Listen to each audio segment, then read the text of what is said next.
Hello friends, नमस्कार, आदाब, Sat Sri Akal, good morning. Welcome to my YouTube channel SS with Pradeep sir. I hope आप सभी अच्छे होंगे, आपका दिन अच्छा हुआ होगा अपनी, और जो मॉर्निंग में आपकी डेली रूटीन आप फॉलो कर रहे होंगे। फ्रेंड्स, हौसले जो होते हैं किसी हकीम से कम नहीं होते। हौसले किसी हकीम से कम नहीं होते, हर तकलीफ में ताकत की दवा देते हैं। तो साथियों, अपने हौसले को जो है ना हमेशा थोड़ा बुलंद रखिए। मतलब किसी भी काम को करने के लिए आप तैयार रहा करिए। जो भी आपकी लाइफ के लिए जो बड़ा स्टेप है, आपको अगर करियर में आगे ले जाने की चीज़ है, तो आप उसे करने के लिए तैयार रहा करिए, तत्पर रहा करिए। हौसला रखना जरूरी है किसी भी काम के लिए। तो साथियों, इसी मोटिवेशन के साथ हम अपनी क्लास को स्टार्ट करते हैं। और जो 15 क्वेश्चन की सीरीज है फ्रेंड्स, काफ़ी टाइम से ऐसा हो पा रहा था कि मैं मॉर्निंग में क्लास नहीं हो पा रही थी, बट अब क्या है कि मैं मॉर्निंग में तैयार करूँगा और आपको जल्दी से जल्दी प्रोवाइड करूँगा। दरअसल होता क्या है कि जब हम मॉर्निंग में कुछ चीज़ें पढ़ते हैं तो ज़्यादा बेनिफिशियल होता है, ऐसा मुझे लगता है। तो फ्रेंड्स, चलिए फिर शुरू करते हैं जो अपनी क्लास है।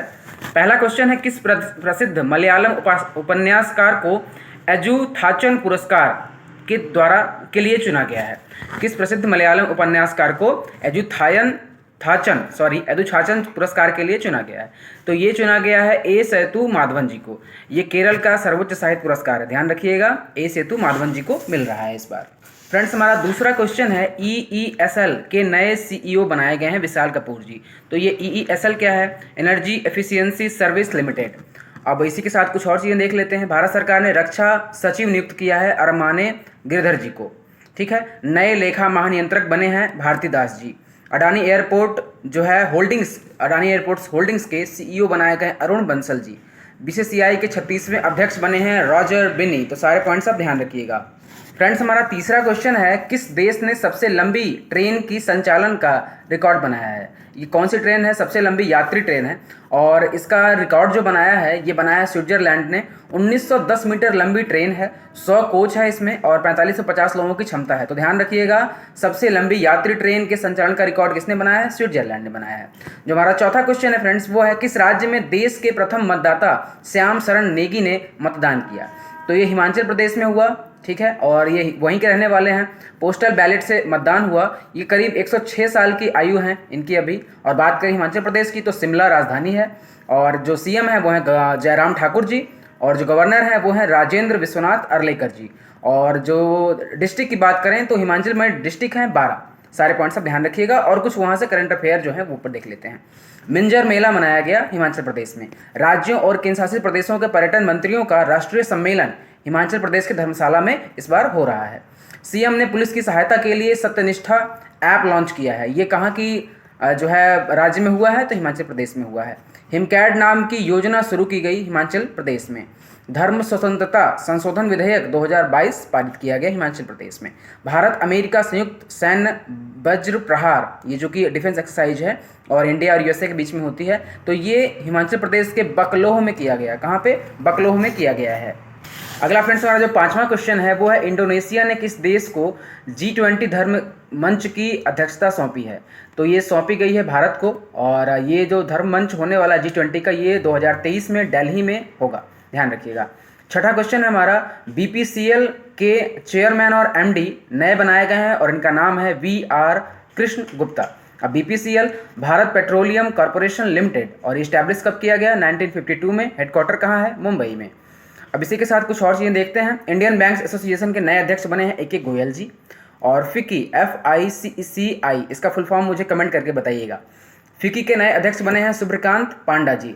संयुक्त राष्ट्र की वायु परिवहन समिति के अध्यक्ष के रूप में चुना गया सफाली जुनेजा जी को, जो कि हाल ही में है, इनको ध्यान रखिएगा। भारतीय सेना के दक्षिणी कमान के प्रमुख बनाए गए हैं अजय सिंह जी। तो ये सारे पॉइंट्स आप ध्यान रखिएगा। जो भी अपॉइंटमेंट्स रिलेटेड होते हैं हमारे वनडे एग्जाम्स में अक्सर पूछ लिया जाता है। अगला जो हमारा सातवां क्वेश्चन है फ्रेंड्स, वो है, ICC T20 वर्ल्ड कप इतिहास में हैट्रिक लेने वाले पहले खिलाड़ी कौन बने हैं? तो ये बने हैं हमारे विराट कोहली जी। और इसी के साथ क्रिकेट की और चीज़ें देखते हैं। दुनिया के नंबर 1 T20 इंटरनेशनल बल्लेबाज बन गए हैं सूर्य कुमार यादव जी। T20 विश्व कप में डेब्यू करने वाले सबसे युवा खिलाड़ी थे हमारे अयान खान जी। और T20 क्रिकेट में सबसे अधिक रन बनाने वाले भारतीय खिलाड़ी बने हैं विराट कोहली। और 2022 महिला एशिया कप T20 खिताब जीता है भारत ने। आठवां क्वेश्चन है, अडानी न्यू इंडस्ट्रीज ने किस राज्य में भारत का सबसे बड़ा पवन टरबाइन स्थापित किया है? तो ये किया गया है मुंद्रा में, गुजरात में। ठीक है, और ये अब बात है गुजरात की। तो अभी देखिए इसके बारे में ये भी देख लीजिए कि ये 200 मीटर ऊंचाई का बनाया गया है। पवन टरबाइन जो बनाया गया है ये 200 मीटर ऊंचाई का बनाया गया है, और स्टेच्यू ऑफ यूनिटी भी है जो कि 182 मीटर की ही है, तो ध्यान रखिएगा। और साथ में अगर बात करें गुजरात की तो गांधीनगर राजधानी है। भूपेंद्र भाई पटेल यहाँ के सीएम हैं। गवर्नर हैं आचार्य देवव्रत जी। लोकसभा की सीटें हैं 26, राज्यसभा की सीटें हैं 11 और विधानसभा की सीटें हैं 182। पहला 24x7 सौर ऊर्जा संचालित गांव बनाया गया, मोढेरा गांव है गुजरात का। Mission school of excellence PM Modi के द्वारा लॉन्च किया गया, कहाँ पे? गांधीनगर में। विश्व का सबसे बड़ा पांडुलिपि ग्रंथालय बना है, कहाँ पे? गुजरात में। सीएम ने इफ्को नैनो यूरिया छिड़काव योजना की शुरुआत करी है, कहाँ के सीएम ने? गुजरात के सीएम ने। जल जीवन मिशन के तहत 100% घरेलू नल कनेक्शन वाला राज्य कौन बन गया है? गुजरात बन गया है। 12वां डिफेंस एक्सपो कहाँ पे हुआ? गांधीनगर में हुआ। तो ये सारे इंपॉर्टेंट पॉइंट्स गुजरात से रिलेटेड हैं, आप सारे के सारे नोट करिएगा, याद करिएगा और आपके एग्जाम में देखने को मिलेगा। अगला जो हमारा 9वां क्वेश्चन है फ्रेंड्स, वो है किसने पहली राष्ट्रीय प्राकृतिक कृषि मिशन बैठक की अध्यक्षता की है? तो ये किया गया है नरेंद्र सिंह के द्वारा, जो कि मंत्री हैं हमारे केंद्रीय कृषि मंत्री, और ये किया गया है कृषि भवन में। अगला जो हमारा 10वां क्वेश्चन है वो है असम और किस राज्य के राज्यपाल ने NIIE व्यापार मेले का उद्घाटन किया है? तो ये किया गया है नागालैंड और असम के द्वारा। तो इसमें असम हमने बताया ही था, ये नागालैंड के द्वारा जो चोमुख एरिया है वहाँ पे किया जा रहा है। अब बात करेंगे NIIE की, national integrated innovated expand trade है, तो ध्यान रखिएगा। और बात है नागालैंड की तो राजधानी कोहिमा, और जो यहाँ के सीएम हैं वो हैं नेफ्यू रियो जी, और जो असम और नागालैंड दोनों के जो राज्यपाल हैं वो हैं जगदीश मुखी जी। लोकसभा में सीटें हैं 1, राज्यसभा में सीटें हैं 1 और विधानसभा में सीटें हैं 60। तो ये सारे पॉइंट्स असम और नागालैंड को रिलेटेड है, आप सारे पॉइंट्स ध्यान रखिएगा। फ्रेंड्स हमारा अगला जो 11वां क्वेश्चन है वो है भारतीय सेना ने कहाँ पे पुष्पांजलि समारोह आयोजित किया है? तो ये समारोह आयोजित किया गया है श्रीनगर में, ध्यान रखिएगा। अंतर्राष्ट्रीय जो हवाई अड्डा है श्रीनगर का, वहीं पे किया गया है। अगला क्वेश्चन है 12वां हमारा, इजराइल के नए प्रधानमंत्री कौन बने हैं? तो ये फिर से बने हैं बेंजामिन नेतान्याहू जी, और ये पहले 1996 से 99 में रह चुके हैं प्रधानमंत्री, फिर 2009 से 2021 तक। अब ये तीसरी बार है इनकी, तीसरी पारी ये खेल रहे हैं। और बात करें इजराइल की तो यरूशलेम या फिर जेरूशलम इसकी राजधानी है। इसे दोनों नाम एक ही है, बट दोनों को ऐसे बोल सकते हैं, यरूशलेम या जेरूशलेम। और जो वहाँ की रुपीज है, मतलब करेंसी जो है, इजराइल सेकल, ध्यान रखिएगा। यूके के नए पीएम बनाए गए हैं ऋषि सुनक जी। इटली की महिला जो पहली महिला पीएम बनाई गई हैं जॉर्जिया मेलोनी जी बनाई गई हैं। स्वीडन के नए पीएम बनाए गए हैं उल्फ क्रिस्टर्सन जी। ब्राजील के नए राष्ट्रपति बनाए गए हैं लुइज इनासियो लूला डे सिल्वा, नाम याद रखिएगा, मैंने एक दिन आपसे पूछा भी था, लुइज इनासियो लूला डे सिल्वा। इराक के नए राष्ट्रपति बने हैं अब्दुल लतीफ़ राशिद जी। चाड के पीएम ने इस्तीफा दिया और इनका नाम था अल्बर्ट पाहिमी पार्के। बुर्किना फासो के नए राष्ट्रपति बने हैं कैप्टन इब्राहिम त्रोरे, ध्यान रखिएगा। माली की सेना द्वारा अंतरिम प्रधानमंत्री चुने गए, कौन चुना गया? अब्दुल्लाह माइगा जी। तो ये सारे जो अपॉइंटमेंट हुए हैं नए राष्ट्रपति और पीएम के, तो सारे आप ध्यान रखिएगा, ये आपके एग्जाम के लिए इंपॉर्टेंट हैं।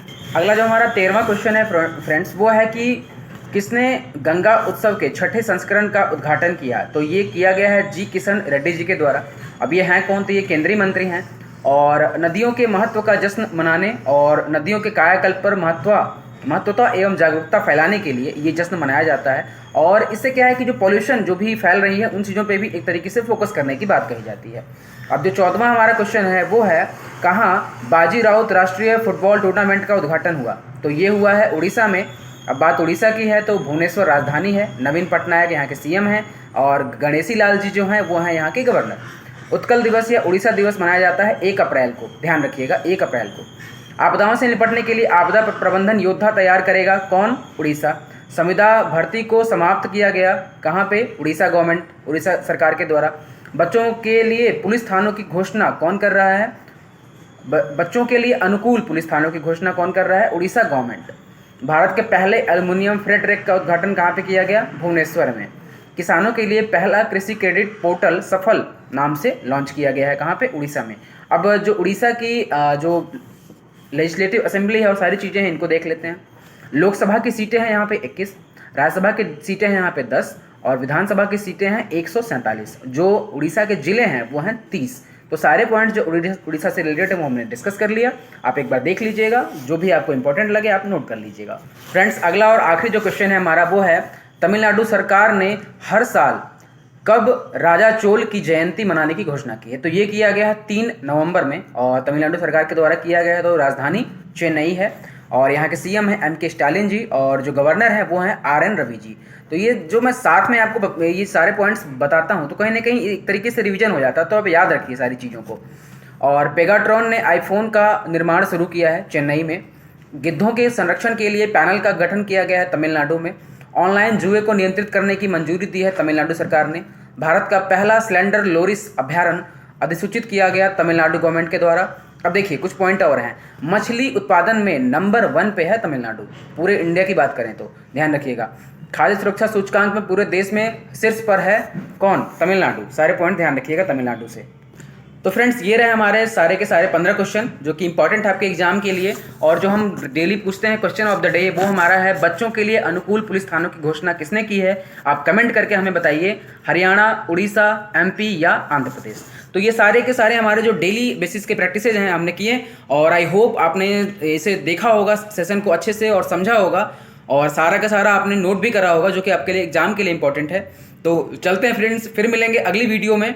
और वीडियो अगर पसंद आया हो तो लाइक करें, सब्सक्राइब करें चैनल को, और दोस्तों के साथ शेयर करें, कमेंट करें। ठीक है फ्रेंड्स, मिलते हैं अगली वीडियो में। जय हिंद, जय भारत।